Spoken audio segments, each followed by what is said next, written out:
मित्रों नमस्कार। मैं अमित राम केवट, अतिथि व्याख्याता हिंदी, शासकीय महाविद्यालय लोरमी।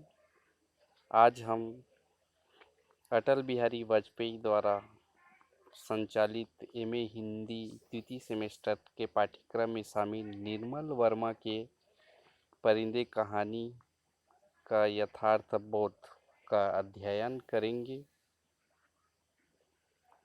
पहले भाग में आपने पढ़ा है कि कैसे परिंदे जो उन्मुक्त गगन के रहते हैं, दूसरे परिवेश में रहते हैं, दूसरी जगह रहते हैं, लेकिन अपनेपन का अभाव, एक शून्यता उनके हृदय में घिरा रहता है। वह भाव कभी मिटता नहीं। यह कहानी की नायिका लतिका के माध्यम से, ह्यूबर्ट के माध्यम से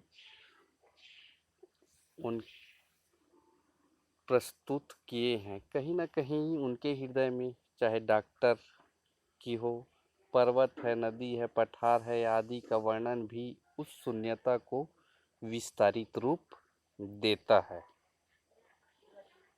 पहले भाग में हमने देखा है अंधेरे के बहुत सारे सार्थक प्रयोग भी हुआ है, जो पहले भाग में हमने देखा है। आगे उस अंधेरे की और व्याख्या हम इस दूसरे भाग में करेंगे। कथाकार ने अंधेरे के माध्यम से एक विशेष मानसिक अनुभूति को व्यक्त करने का प्रयास किया है। अंधेरे की तरह अपनी नियति पर जीने वाले पात्र भी इसमें हैं। कुछ ऐसी अदृश्य सत्ता है जो हमें ले चलती है। लतिका का कहना है, डॉक्टर, सब कुछ होने के बावजूद वह क्या चीज़ है जो हमें चलाए चलती है। हम रुकते हैं तो भी अपने रेले में वह हमें घसीट ले जाती है। डॉक्टर साहब बीच बीच में ह्यूबर्ट से पूछता है, क्या तुम नियति में विश्वास करते हो? निराशा की क्षणों में नियति की डोरी एक सबल सी दिखती है। गिरीश नेगी के प्रणय प्रसंग की बात करते समय भी नियतिवादी प्रश्न डॉक्टर ह्यूबर्ट से पूछता है। ह्यूबर्ट की व्यथा अनकही रह जाती है। वह गुनगुनाता रहा है, in a back lane of the city there is a girl who loves me. वह स्वयं तसल्ली पाना चाहता है। छुट्टियों के समय जब वह छात्र हॉस्टल से निकल जाते हैं, तब लतिका अनजान देश की ओर उड़ने वाले परिंदे को देखते रहती है। वह उनके माध्यम से अपनी नीति का पर्दाफाश करना चाहती है। प्रवास, भटकन, अजनबीपन, अस्तित्व बोध, सबकी मानसिकता दुविधा यहाँ देखी जा सकती है। कहानी के अंतिम भाग में लतिका और डॉक्टर बात कर रहे हैं। वे उड़ जाने वाले पंछियों को देखते हैं। लतिका को बाद में याद आया, हर साल सर्दी की छुट्टियों से पहले ये परिंदे मैदानों की ओर उड़ते हैं। कुछ दिनों के लिए बीच के इस पहाड़ी स्टेशन पर बसेरा करते हैं, प्रतीक्षा करते हैं बर्फ के दिनों की, जब वे नीचे का अजनबी अनजाने देश में उड़ जाएंगे। कहानी में आगे बताया गया है, क्या वे सब भी प्रतीक्षा कर रहे हैं? वह डॉक्टर मुखर्जी, मिस्टर ह्यूबर्ट, लेकिन कहाँ के लिए, कहाँ जाएंगे? परिंदों के माध्यम से इन पात्रों की लक्ष्यहीनता व भटकन को भी कथाकार ने अभिव्यक्त किया है। यहाँ परिंदे प्रतीक हैं उन टूटे प्रेमियों के, जो अपनी अपनी जगहों से टूटकर उस पहाड़ी स्थान पर एकत्र हो गए हैं। लतिका, डॉक्टर मुखर्जी, ह्यूबर्ट भी तो परिंदे ही हैं, किंतु परिंदे तो एक ठहराव के बाद मैदान की ओर उड़ जाएंगे, पर वे तीनों कहाँ जाएंगे? वे तो उसी सुनसान पहाड़ी स्थान पर एक साथ होते हुए भी अलग अलग रहने के लिए अभिशप्त हैं। रामदरस मिश्र के अनुसार यह कहानी अन्य कहानियों की अपेक्षा अपनी संवेदना में गहरी और सूक्ष्म तो ही है ही, और पाठक की संवेदना पर एक गहरा संश्लिष्ट प्रभाव छोड़ती है। अनुकूल बिंबों और प्रतीकों की संश्लिष्ट प्रेम संवेदना मूर्त होती चलती है। इस कहानी के अंत तक आते आते हमारे भीतर एक जीवंत भावनात्मक परिवेश निर्मित कर देती है।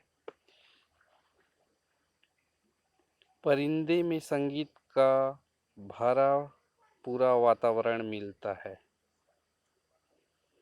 ह्यूबर्ट स्वयं पियानो वादक है। कई अवसरों पर संगीत पूरे परिवेश को सहज बना देता है।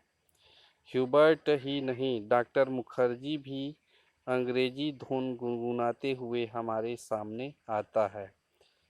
ह्यूबर्ट के प्रेम पत्र के प्रसंग के बाद की मानसिकता पर कथाकार ने लिखा है, ह्यूबर्ट की उंगलियों का दबाव पियानो पर ढीला पड़ गया। अंतिम सुरों की झिझकी सी गूंज कुछ क्षणों तक हवा में तैरती रही। फिर बताते हैं कि पियानो पर हर चोट निरंतर खामोशी की अंधेरी खो से निकलकर बाहर फैली नीली धुंध को काटता तराशता हुआ एक भूला सा अर्थ खींच लाता है। ह्यूबर्ट के संगीत के प्रभाव के बारे में फिर एक प्रसंग में बताया गया है, लीड काइंडली लाइट। संगीत के सुर मानो एक ऊंची पहाड़ी पर चढ़कर हाँफती हुई सांसों को आकाश की अबाध शून्यता में बिखेरते हुए नीचे उतर रहे हैं। कहानी की भाषा कई प्रसंगों में काव्यात्मक लगती है। काव्यात्मकता के वातावरण का भी निरूपण हो जाता है। कई बार उपमा और उत्प्रेक्षा का सहारा लिया गया है। कुछ ऐसे वाक्य इस कहानी में प्रयुक्त हुए हैं। लैंप की झपकी लौ में खिड़कियों के चेहरे सिनेमा के पर्दे पर ठहरे हुए क्लोजअप की भांति उभरने लगे। उसका सिर चकराने लगा, मानो बादल का स्याह झुरमुट किसी अनजाने कोने से उठकर अपने में डुबो देगा।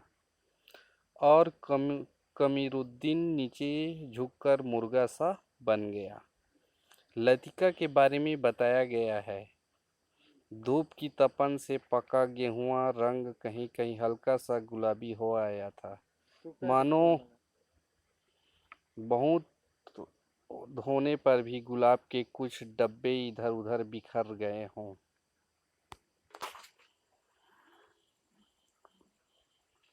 निर्मल वर्मा की भाषा के बारे में नामवर सिंह ने लिखा है, इन कहानियों को पढ़ते हुए एक नए गद्य से परिचित होता है। अपने प्रयोजन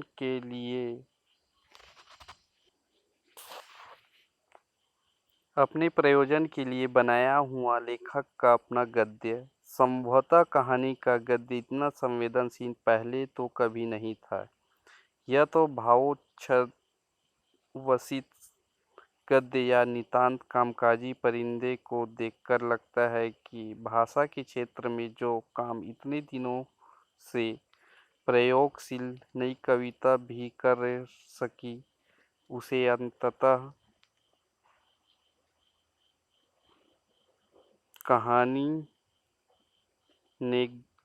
कहानी के गद्य रूप ने कर दिखाया।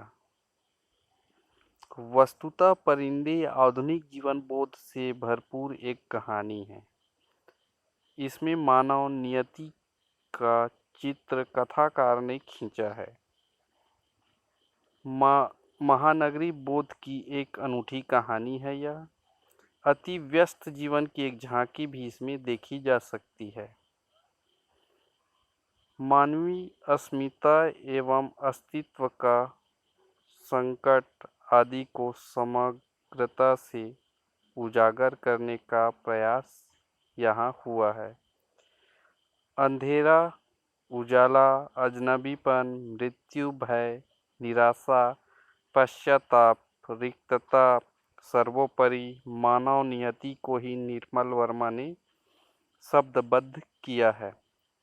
अशोक वाजपेयी के शब्दों में, इस शताब्दी में अस्मिता, पश्चिम से मुठभेड़, अध्यात्म की स्थिति, विचार की नियति, व्यक्ति और आत्म की चेतना, सामाजिक तनाव, इतिहास के अंतर विरोध आदि के जो प्रश्न केंद्रीय रहे हैं, उन सभी को तीक्ष्णता, साहस और तैयारी के साथ निर्मल वर्मा ने अपने सृजनात्मक लेखन और चिंतन परक रचनाओं में संबोधित, स्पष्ट और विन्यस्त किया है। एक कथाकार के रूप में वह हमारे समय में व्यक्ति की आत्मसंघर्ष, आत्मबोध, अंतःकरण और नैतिक जिम्मेदारी के सूक्ष्मता ब्योरों को गूंथे हुए इतिहास और स्मृति की छाया में विकसित विकल उद्विग्न संबंधों के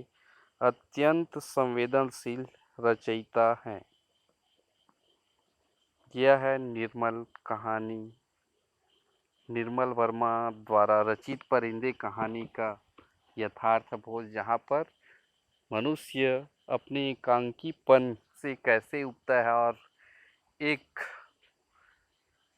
यथार्थ बोध से पूरित होकर कैसे यथार्थ को स्वीकार करता है और स्वीकार करने में उनको किस प्रकार से परेशानी होती है, कैसे उनके भाव बहते हैं, उनका परिंदे कहानी के माध्यम से चित्रण किया गया है।